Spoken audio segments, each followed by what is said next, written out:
Okay, now this piece is our Virgin of Guadalupe, and she's in a niche that I made from old barbed wire also, and a frame of an old iron bed. This is part of the iron bed where the little poles used to go up, and now there's just holes because this was already in the ground. This iron frame for the bed, and that's what I used to make the frame with. And then this part of the barbed wire is an old, very old barbed wire because it's flat barbed wire that was cut at an angle to get the sharp end.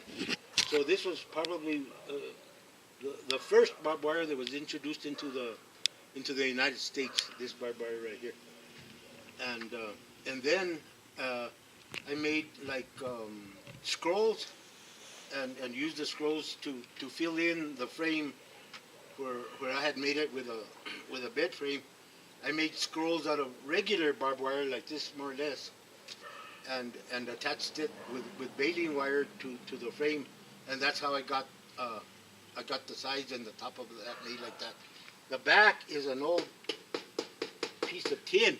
There was a rotten piece of tin, or a rusty piece of tin, let's say, and I made holes in it so I could pass the wire through it and attach it to the frame. And so I just like the idea of having it in that type, having the santo in that type of a nicho. And we're very, here in New Mexico, we're very attached to our Lady of Guadalupe because she's such a special saint here in the northern part of New Mexico, and especially in Mexico, where she originally appeared, but her story and her tradition has come all the way up from Mexico over here, and the people here identify with her very much, and the fact that she came to help out the native people to get on their feet and support them as far as spiritually, give us spiritual support so that we could face the world after the conquest. After the conquest, the Spanish conquest was very difficult to live with, but she came back. She appeared in about 1531 or something like that, But she appeared to a poor Aztec Indian. His name was Cuauhtlautzin or something to that in that nature, which means eagle that speaks is a translation. And then when he was baptized with the Spanish name Juan Diego.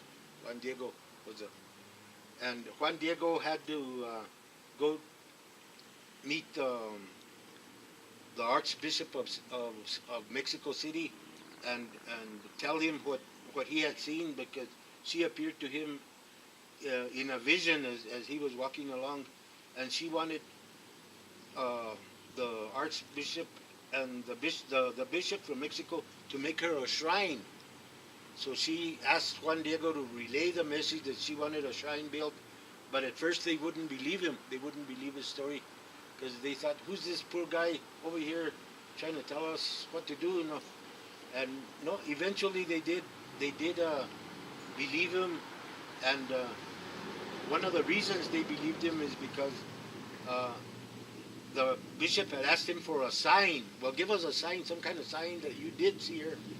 And so she told him, go to the top of the little hill, Tepeyac Hill, and pick some flowers, roses. And these were in December when it's cold. No, there's not, and that area isn't known for growing roses. No, Rosas de Castilla, they call them in Spanish, roses from Castilla, Spain. No, Castile, Spain. And he went up and he picked roses and he put them in his tilma that he was wearing, and that's like a poncho woven out of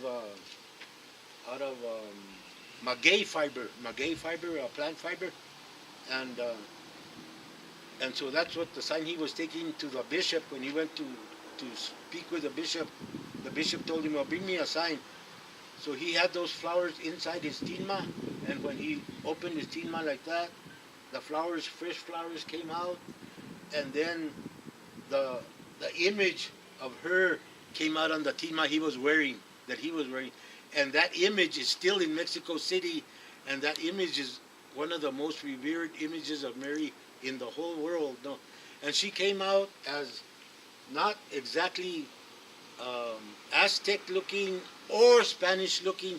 She came out a blend of both people, because she wanted the people to know that it was good to be blended blood, and to be proud of who you are, and that's what she gave us, is pride, and she gave us hope.